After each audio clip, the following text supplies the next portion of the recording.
ப்ராபபிலிட்டியில் உங்களுக்கு அன்றைக்கி sample space சொல்லி கொடுத்தேன். நான் இருக்கான்னு பாரு. சாம்பிள் ஸ்பேஸ்னால் கூறுவெளி. ஒரு காயின்ஸை டாஸ் பண்ணோம்னா என்ன விழுகும்?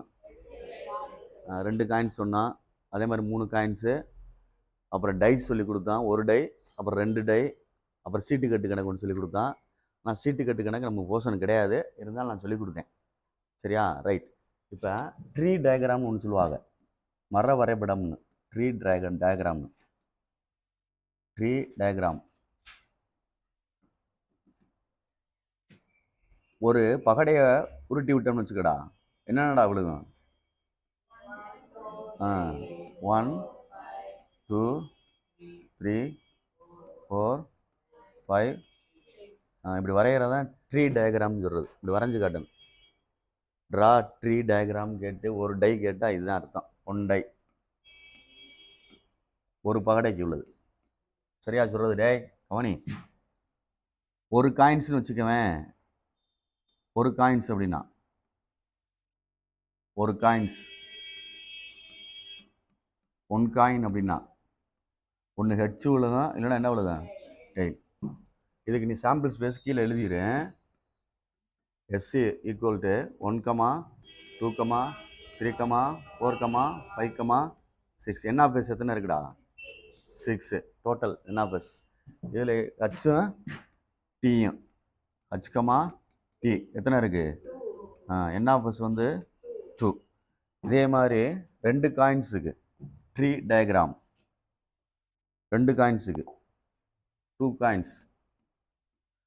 கேட்பாங்க, பார்த்துக்க சொல்லிட்டேன். 2 காயின்ஸ். இங்கே பாரு, இது ஒரு காயின்ஸுக்கு. சரிதானா? இது என்னது? ஒரு காயின்ஸுக்கு.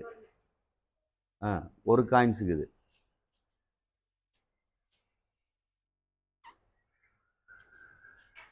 இது ஒரு காயின்ஸுக்கு டாஸ் பண்ணால் கிடைக்கிறது.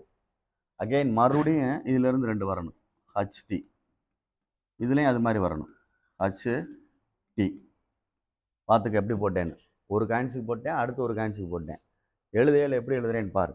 எஸ் இஸ் ஈக்குவல் டு, இது ரெண்டையும் சேர்த்து எழுதணும். ஹச். அடுத்து இது 2 ஹச்டி. அடுத்து டிஹெச் டிடி. அப்போ எத்தனை இருக்குது என்ஆஃப்எஸ்ஸு? 4. புரிஞ்சுக்கிறேன்னு கேட்பாங்க, வரைஞ்சி தான் ஆகணும். இதே மாதிரி 3 காயின்ஸுன்னு கேட்பாங்க. 3 காயின்ஸுக்கு ட்ரீ டயக்ராம், மர வரைபடம் அப்படின்னு சொல்கிறது. 3 காயின்ஸ். ஃபஸ்ட்டு 1 எழுதிட்டு இப்படி சொல்லி பழகிக்க. இது ஒரு காயின்ஸுக்கு, இது ஒரு காயின்ஸுக்கு. அடுத்து இது ஒரு காயின்ஸுக்கு, இது ஒரு காயின்ஸுக்கு சேர்த்ததே. அப்போ 2 காயின்ஸ் போட்டிருக்கேன். மறுபடியும் 1 போடணும் 3ஆவது காயின்ஸுக்கு. பார்த்துக்க எப்படி போட்டிருக்கேன்னு.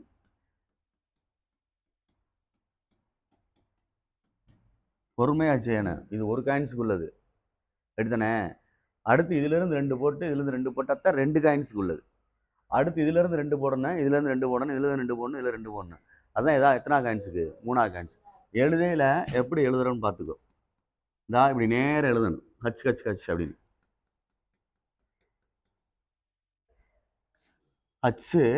ஹச்சு இங்கே என்ன இருக்குது? டி. புரியுதான்னு பார்த்துக்க. அதான் ஒரு இதுக்கு, இந்த ஒரு ஹச்சுக்கு. அடுத்து இங்கே கீழே வரணும்ல, ஹச்டி ஹச். இப்படி வந்திருக்கேன். அடுத்து ஹச்டி டி. ஒரு செட்டு எழுதியாச்சு. அடுத்து இந்த டீக்கு எடுக்கிறேன். DH D. அடுத்து டிடி ஹச். அடுத்து டிடி டி. புரியுதான்னு பார்த்துக்கோ. இப்போ என்ஆஃப்எஸ் எத்தனை இருக்கு? 8. Very good. இதுதான் ட்ரீ டயக்ராம் சொல்லி கேட்பாங்க. ஒரு டைஸு சுண்டுனா இப்படி, 2 டைஸு சுண்டுனா அப்படி அப்படின்னு சொல்லிட்டு. நான் ஒரு டைக்கு தான் எழுதியிருக்கேன். முதல்ல ஒரு காயின்ஸுக்கு மேலே எழுதியிருக்கேன். அடுத்து 2 காயின்ஸுக்கு உள்ளது, 3 காயின்ஸுக்கு உள்ளது. மண்டக்கு எழுதிடக்கூடாது. 2 மார்க் தான். கேட்பாங்க. பார்த்துக்கோ, சொல்லிட்டேன். மறந்துடாத.